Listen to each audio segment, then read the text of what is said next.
kúrò lórí stage ẹjọ́ mo fẹ́ fi tọ̀wọ̀tọ̀wọ̀ ìbá ti èjì rẹ̀ táyé kẹ́hìndé adébójú ó ní orin kan tí mo ṣe last year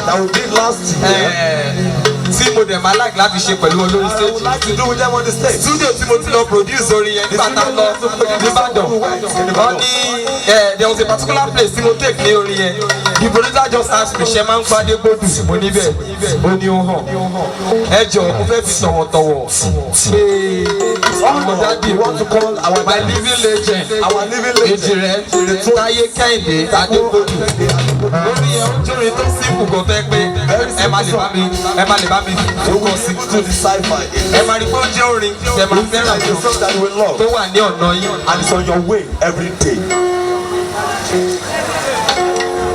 Ti dájú Jésù bí ti ní kí má bẹ̀rù òun wá bá mi ṣe ó ti dá àmì àjà ìyẹn ti dájú Jésù bí ti ní kí má bẹ̀rù òun wá bá mi ṣe ó ti ní kí n gbọ́ ọ̀kan lóhùn òun wá ṣe yọ̀yọ̀ yìí ó ti ní kí n máa tẹ̀síwájú òun tọ́ mi lọ. Jésù wà lọ́nà mi gbogbo ọ̀nà mi yálà gbèrègbèrè Jésù mi ti ní kí n má bẹ̀rù òun wá bá mi ṣe ẹ̀yà ìyàtọ̀ ìyẹn ti dájú Jésù mi ti ní kí n má bẹ̀rù òun wá bá mi ṣe mi fi sólò kan sí.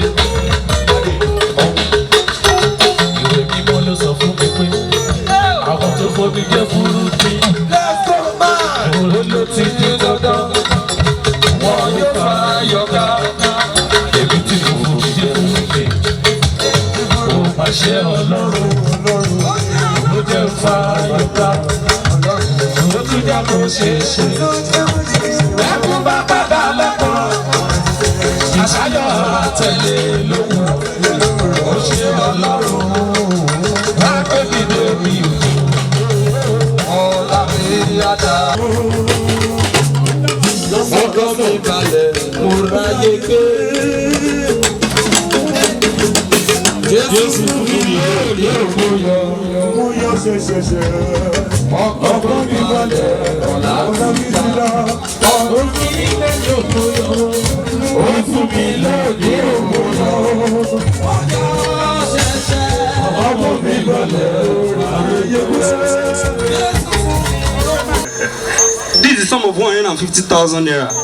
Now, ìdí tí mo fi fún yín lówó yìí, mo rí pé ẹ good, ẹ mọ̀ nǹkan tẹ́ ń ṣe, ẹ mọ̀ business yín, ẹ mọ̀ ní business. Mo dẹ̀ máa rí pé nínú ìjọ ẹ máa ṣe 1 or 2 nínú ìjọ, ara nǹkan tí mo fi fún yín lówó yìí nìyẹn.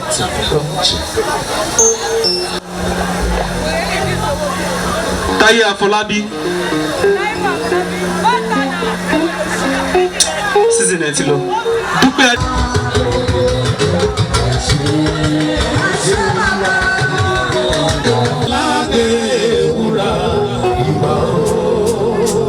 ọba tó ń gbé nípa fún ọ̀run ìbà o aládé ewúrà ìbà o Ọlọ́run Ayọ̀délé sáré wá o wá gbèjà wá ọba olùgbèjà tètè máa bọ̀ wá kó wá gbèjà wá ọba olùgbèjà. Ẹ̀yin mélòó ni ìpè yìí ti gbé dìde? Ẹ̀yin mélòó ni ìpè yìí ti dá sí? Ẹ̀yin mélòó ni ìpè yìí pé? Ẹ̀yin mélòó lẹ jẹ ọlá ìpè yìí? Ẹ̀yin mélòó lẹ dẹ̀ sì máa jẹ ọlá ìpè yìí? Sọ̀yà wípé wọn ló lágbára sọ bẹ́ẹ̀. Ẹ̀yin obìnrin tẹ̀ wá bẹ́ẹ̀ kọrin dáadáa. Sọ wípé mo fọwọ́ rẹ̀ sọ̀yà fẹ́wọ̀n nìkan ló lè gbà ní ẹ sọ̀rọ̀ sókè. Sọ wípé Ọlọ́run Primate Ayodele mo fọwọ́ rẹ̀ sọ̀yà óyá. Ọlọ́run Primate Ayodele mo fọwọ́ rẹ̀ sọ̀yà. Ẹ̀yin mélòó lẹ mọ̀ pé Ọlọ́run ìpè yẹn ń gbà yàn? Ẹ̀yin mélòó lẹ gbà pé Ọlọ́run ìpè yẹn ń gbé èèyàn ga? Ẹ̀yin mélòó lẹ gbà pé Ọlọ́run ìpè yẹn ń sọ lòṣì di ọlọ́rọ̀? Oh my God! Ẹ̀yin tẹ́ ẹ gbà fẹ́ jájọ kọ́ sọ pé mo fọwọ́ rẹ̀ sọ̀yà wípé wọ́n ló lágbára. Èmi fọwọ́ rẹ̀ sọ̀yà pé wọ́n nìkan ló lè gbà mí. Ọlọ́run Primate Ayodele mo fọwọ́ rẹ̀ sọ̀yà. Ó yá mo fọwọ́ rẹ̀ sọ̀yà wípé wọ́n ló lágbára. Mo fọwọ́ rẹ̀ sọ̀yà pé wọ́n nìkan ló lè gbà mí. Ọlọ́run Primate Ayodele mo fọwọ́ rẹ̀ sọ̀yà. Aráyé ti rò wípé ti tán fún mi o. Mọ̀lẹ́bí gan rò wípé lè dára fún mi. Ṣùgbọ́n lọ́rùn Primate Ayodele jọ̀wọ́ lójú gidi gan. Tí mo bá ní ìfẹ́ sí ní sọ títóbi rẹ̀, ènìyàn lè bèrè pé ṣé bẹ́ẹ̀ ló lágbára tó mi. Ṣùgbọ́n ni ó bá kọlù ló lè sọ bó ṣe pọ̀ tó. Mo fọwọ́ rẹ̀ sọ̀yà wípé wọn ló lágbára. Èmi fọwọ́ rẹ̀ sọ̀yà pé wọn nìkan ló lè gbà ní. Ọlọ́run Primate Ayodele. Ẹyin wo lè fọwọ́ sọ̀yà sọ̀rọ̀ yẹn sókè. Mo fọwọ́ rẹ̀ sọ̀yà wípé wọn ló lágbára. Èmi fọwọ́ rẹ̀ sọ̀yà pé wọn nìkan ló lè gbà ní. Ọlọ́run Primate Ayodele mo fọwọ́ rẹ̀ sọ̀yà. Sí bàbá ẹ sọ wípé Primate Ayodele ẹ ṣe púpọ̀ ọdún láyé. Happy birthday ẹ̀mí rẹ̀ àbúdàdà. Ẹ̀yin tí Ọlọ́run ìpè yìí wá dé àsìtẹ́ ẹ fẹ́ fi títóbi ẹ̀ hàn, ẹ lọ síwájú èèyàn mẹ́ta, ẹ má lọ sọ́dọ̀ àwọn tó ńlá pẹpẹ jù yín lọ, kọ́ má fi búrẹ́dì kó yín lómi ọbẹ̀. Àwọn tẹ́ ẹ bá lè ṣakọ jùlọ ọ̀dọ̀ wọn ni kẹ́ ẹ ti bẹ̀rẹ̀. Tẹ́ ẹ bá déwájú ẹ̀ nìkan, ẹ kàn sọ pé bàbá mi. Wàá fún yín ní 1 million láti fi ra instrument. No, dídé. Àwọn kan ìwà tó dá lè nìyẹn o. Dídé lórí ẹsẹ̀. Jẹ́ kí n fi contribute náà. Bá a ní pé mo ṣe dáadáa. If I see that you're A ní perfect, pé okay, a tún lè ṣe nǹkan báyìí. then I say you can do this. So 1 million máa wà fún yín. There'll be 1 million naira cash. Thank you. It's okay. Ṣé ẹ rọ́wọ́ Jésù? See that take the famine away. Palliative àti máa mú olùwà. To bring more thieves, more robbery, A máa mú ìbànújẹ́ wá. bring sorrows, A máa mú jìbìtì wá. to bring fraud. Ẹ̀ tí ọjà bá wà But if there is a market, tán sí, a open, tán ta oúnjẹ ọ̀wọ́n, that they are trading, tán ta lówó they are kéékèèké. selling at cheap rates. Tinubu nǹkan tó yẹ kó ṣe nìyẹn láti lè fi mú Nàìjíríà dùn. That is what Kébi má bàa ṣẹlẹ̀. Gbogbo nǹkan tá a sọ sẹ́yìn ló ń ṣẹlẹ̀. Nigerians, Aláwọn ebi máa pa àwọn èèyàn, wọ́n máa jà. people who Tí wọ́n ti ń jà ń stand sìn. up fight and they're not fighting now. Nǹkan tó lè ṣe làwọn fẹ́ wá kọ́ wọn. It is what they cannot do that we are teaching them. Ee, jẹ́ kí n sọ òyìnbó kó ní wọn pé mo gbọ́ bí n ṣe ń sọ òyìnbó mi. Mò ń kọ́ ìjọba Tinubu ní àwọn nǹkan ibú Nàìjíríà ti wà Nàìjíríà is already inside Tinubu. I said it before now that voting for APC is like going inside Tinubu. We are going to turn Tinubu because rice will go to 90,000. A dollar will go to 1,700 to 800. Quote my words. The simple way to crash the dollar is by having enough food. I did it the other time. I think this is not a matter of politics. It's not a matter of I have money. Me, I'm not rich. But the little I have, I want to show them that this is how to do things. You put in technocrats, have a market. Lagos State government will have a market. Don't put politicians there. Put a lot of rice. Hey, this one I want to answer. Yes, it's still going to cause corruption. Let them come and buy at a cheaper price. That's what we are going to do there today. The bag of rice will go for 20,000 naira, and I bought it for 80,000 naira. If an individual can do that, tell me that government cannot do such. Next on our agenda, it's okay now. Ọ̀rọ̀ Ọlọ́run yé, ọ̀rọ̀ Ọlọ́run lágbára, ọ̀rọ̀ Ọlọ́run yé, àìkú ní títí ayé. Ọ̀rọ̀ Ọlọ́run yé, ọ̀rọ̀ Ọlọ́run lágbára, ọ̀rọ̀ Ọlọ́run yé, àìkú ní títí ayé. Support the churches that are just coming up. I want to support somebody who has been taking a photography for me for a very long time, and I've not been seeing him. Ashamu Adebola.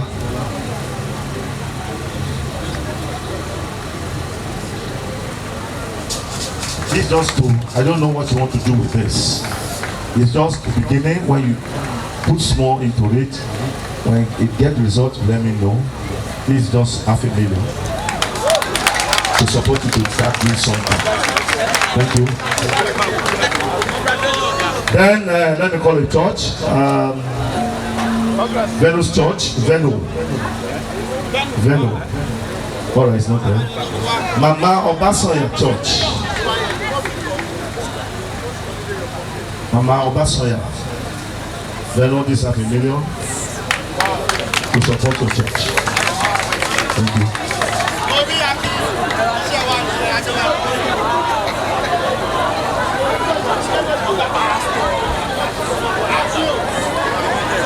Venu, please, where are you? 700,000. $500,000.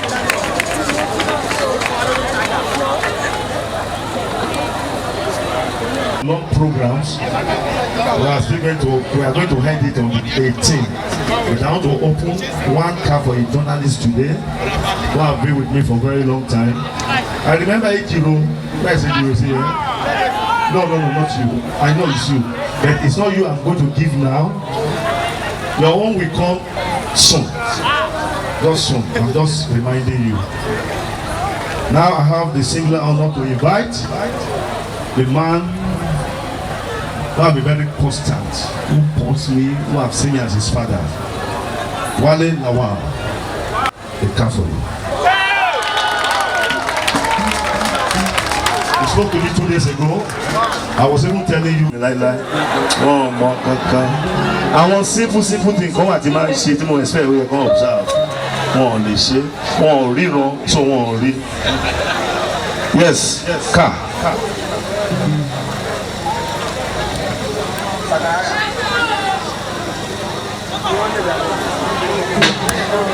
First person to my uncle Gramoto, listen. Rocco, I will shame.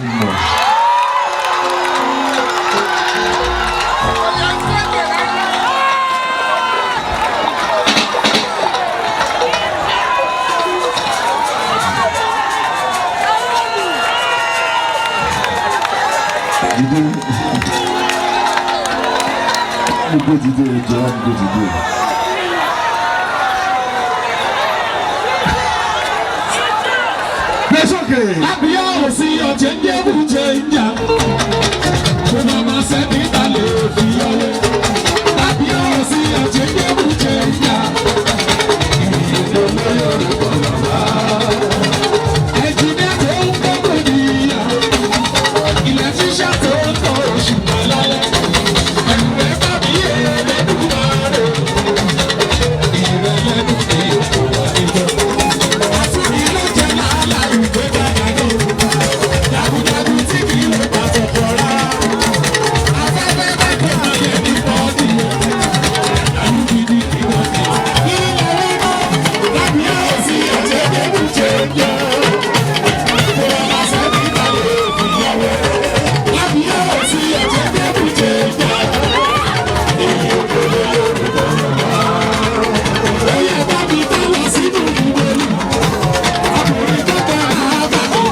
Orí kiri gbàgbàgbà ọba rò kò fèkì sọpá yọ̀wọ̀yọ̀ tí ó ti bà kan ayé jẹ́.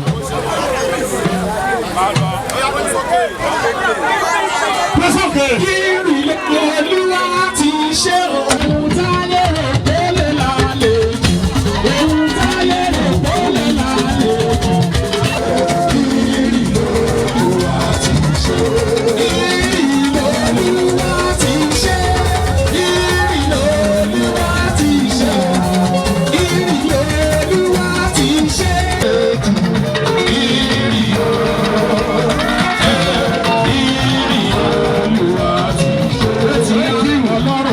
Ayọ̀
stage ẹjọ mo fẹ́ fi tọ̀wọ̀tọ̀wọ̀ ìbọn ti èjì rẹ̀ táyé kiri àdébòdù ó ní orin kan tí mo ṣe last year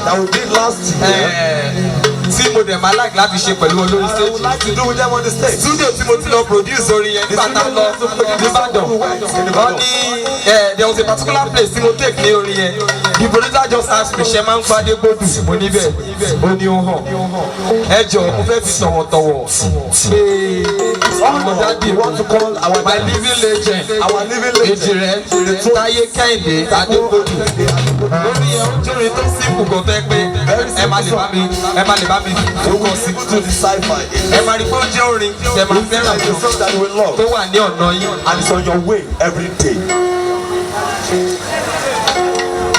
Ti dájú Jésù bí ti ní kí má bẹ̀rù òun wá bá mi ṣe ó ti dá àmì àdá ìyẹn ti dájú Jésù bí ti ní kí má bẹ̀rù òun wá bá mi ṣe ó ti ní kí n gbọ́kàn lóhùn òun wá ṣe lórí ó ti ní kí n máa tẹ̀síwájú òun tọ́ mi lọ Jésù wà lọ́nà mi gbogbo ọ̀nà mi á là gbèrègbèrè Jésù mi ti ní kí n má bẹ̀rù òun wá bá mi ṣe ó yá ìyàtọ̀ ìyẹn ti yájú Jésù mi ti ní kí n má bẹ̀rù òun wá bá ẹ bá mi fi sólò kan sí.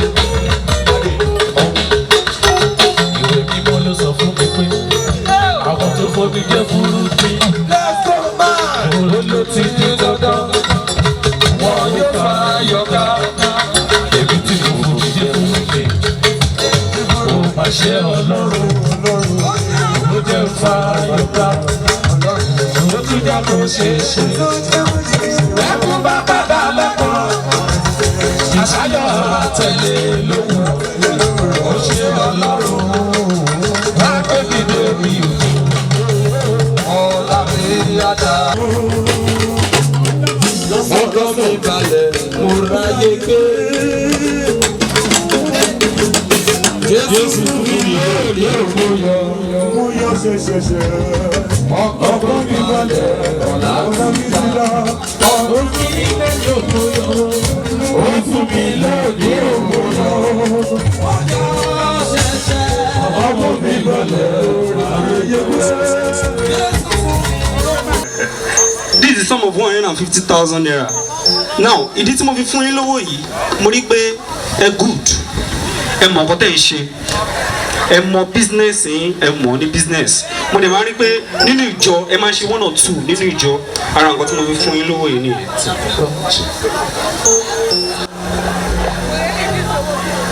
Táyé Afọlábí. Season ẹ ti lọ. Dúpẹ́.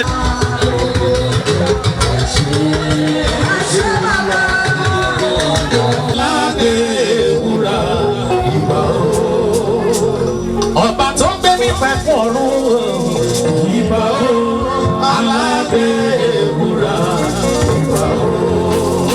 Ọlọ́run Ayọ̀délé sáré wá ó wá gbèjà wá ọba olùgbèjà tètè máa bọ̀ wá kó wá gbèjà wá ọba olùgbèjà. Ẹ̀yin mélòó ni ìpè yìí ti gbé dìde? Ẹ̀yin mélòó ni ìpè yìí ti dá a sí? Ẹ̀yin mélòó ni ìpè yìí pé? Ẹ̀yin mélòó lẹ jẹ ọlá ìpè yìí? Ẹ̀yin mélòó lẹ dẹ̀ sì máa jẹ ọlá ìpè yìí? Sọ̀yà wípé wọn ló lágbára sọ bẹ́ẹ̀. Ẹ̀yin obìnrin tẹ̀ wá bẹ́ẹ̀ kọrin dáadáa. Sọ wípé mo fọwọ́ rẹ̀ sọ̀yà fẹ́ wọn nìkan ló lè gbà ní. Ẹ sọ̀rọ̀ sókè. Sọ wípé Ọlọ́run Primate Ayodele mo fọwọ́ rẹ̀ sọ̀yà óyá. Ọlọ́run Primate Ayodele mo fọwọ́ rẹ̀ sọ̀yà. Ẹ̀yin mélòó lẹ mọ̀ bí Ọlọ́run ìpè yẹn ń gbà yàn? Ẹ̀yin mélòó lẹ gbà bí Ọlọ́run ìpè yẹn ń gbé èèyàn ga? Ẹ̀yin mélòó lẹ gbà bí Ọlọ́run ìpè yẹn ń sọ lòṣì di ọlọ́rọ̀? Oh my God! Ẹ̀yin tẹ́ ẹ gbà bẹ́ẹ̀ jájọ kọ́. Sọ pé mo fọwọ́ rẹ̀ sọ sọ̀yà pé wọ́n nìkan ló lè gbà mí. Ọlọ́run Primate Ayodele mo fọwọ́ rẹ̀ sọ̀yà. Ó yá mo fọwọ́ rẹ̀ sọ̀yà wípé wọ́n lè lágbára. Mo fọwọ́ rẹ̀ sọ̀yà pé wọ́n nìkan ló lè gbà mí. Ọlọ́run Primate Ayodele mo fọwọ́ rẹ̀ sọ̀yà. Aráyé ti rò wípé ti tán fún mi o. Mọ̀lẹ́bí gan rò wípé lè dára fún mi. Ṣùgbọ́n Ọlọ́run Primate Ayodele jọ̀wọ́ lójú gidi gan. Tí mo bá ní ìfẹ́ sí ní sọ títóbi rẹ̀, ènìyàn lè bẹ̀rẹ̀ pé ṣé bẹ́ẹ̀ ló lágbára tó mi. Ṣùgbọ́n ni ó bá kọlù ló lè sọ bó ṣe pọ̀ tó. Mo fọwọ́ rẹ̀ sọ̀yà wípé wọn ló lágbára. Èmi fọwọ́ rẹ̀ sọ̀yà pé wọn nìkan ló lè gbà ní. Ọlọ́run Primate Ayodele. Ẹ̀yin wo ni fọwọ́ sọ̀yà sọ̀rọ̀ yẹn sókè? Mo fọwọ́ rẹ̀ sọ̀yà wípé wọn ló lágbára. Èmi fọwọ́ rẹ̀ sọ̀yà pé wọn nìkan ló lè gbà ní. Ọlọ́run Primate Ayodele mo fọwọ́ rẹ̀ sọ̀yà. Sí bàbá ẹ sọ wípé Primate Ayodele ẹ ṣe púpọ̀ ọdún láyé. Happy birthday ẹ̀mí rẹ̀ àbúdàdà. Ẹ̀yin tí Ọlọ́run ìpè yìí wá dé àsìtẹ́ ẹ fẹ́ fi títóbi ẹ̀ hàn, ẹ lọ síwájú èèyàn mẹ́ta, ẹ má lọ sọ́dọ̀ àwọn tó ńlá pẹpẹ jù yín lọ, kọ́ má fi búrẹ́dì kó yín lómi ọbẹ̀. Àwọn tá ẹ bá lè ṣàkọjù lọ ọ̀dọ̀ wọn ni kẹ́ ẹ ti bẹ̀rẹ̀. Tẹ́ ẹ bá déwájú ẹ̀ nìkan, ẹ kàn sọ pé bàbá mi. Wàá fún yín ní 1 million. That's been an instrument. No, dídé. Àwọn kan ìwà tó dá lèmi nìyẹn o. Dídé lórí ẹsẹ̀.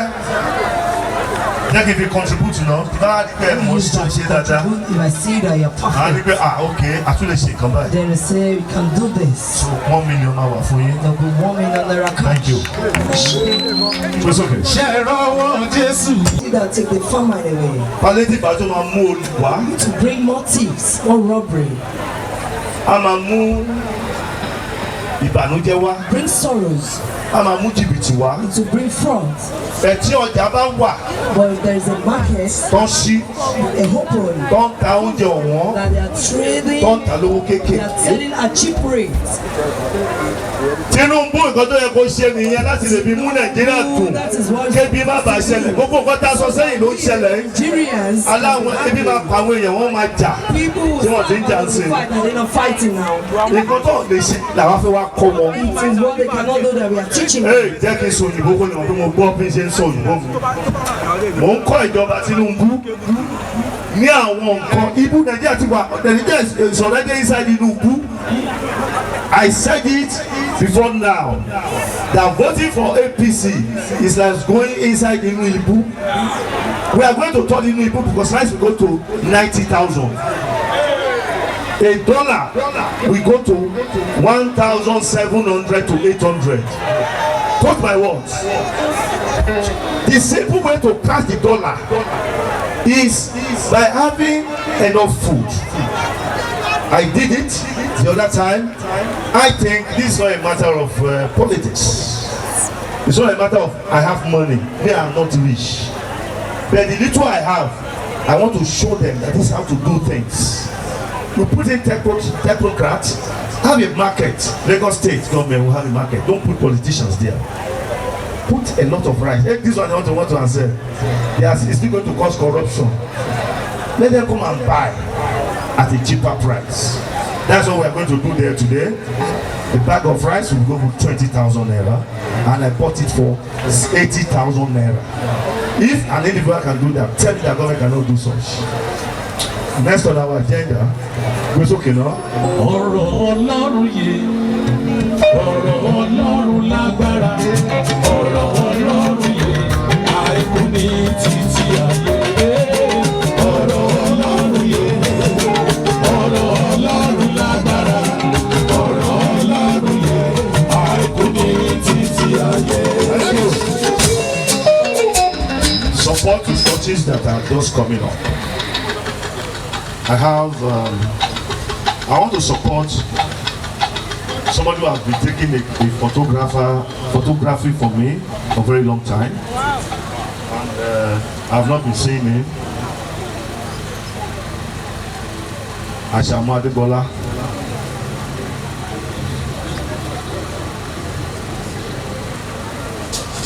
It's just to, I don't know what you want to do with this. It's just the beginning. When you put small into it, when it gets results, let me know. This is just $500,000 to support you to start doing something. Thank you. Then let me call it church.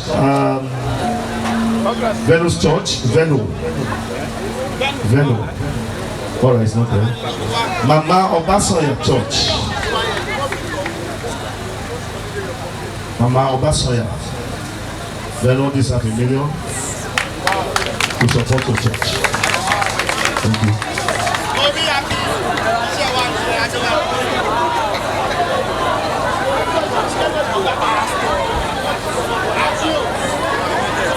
Venu, please, where are you? 700,000. $500,000.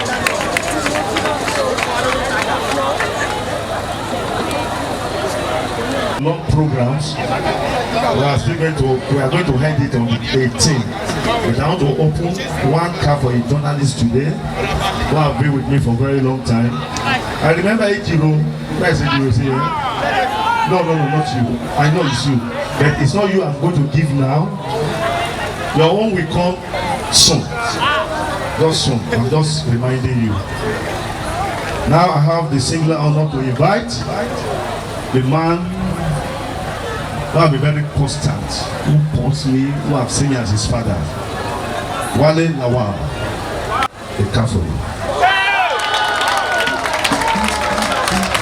He spoke to me 2 days ago. I was even telling you, oh my God. I want simple things come at the man shit, you expect we can observe. One they say, one read wrong, so one read. Yes, car.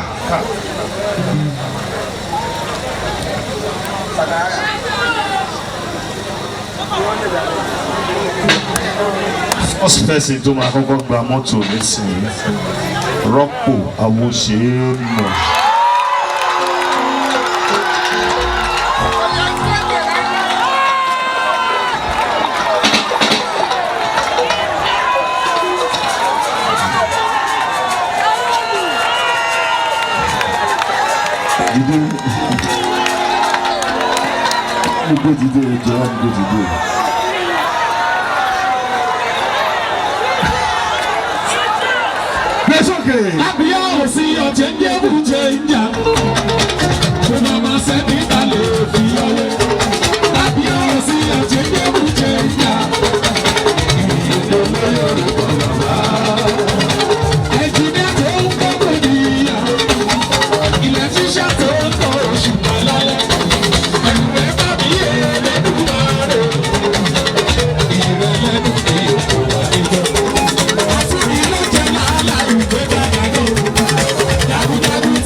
Orí kìrì bí agbágbá ọlọ́rùkù fèkì ni sọpá ni wọ́n yàn tí ó ti ti bàtàn ayé jẹ́.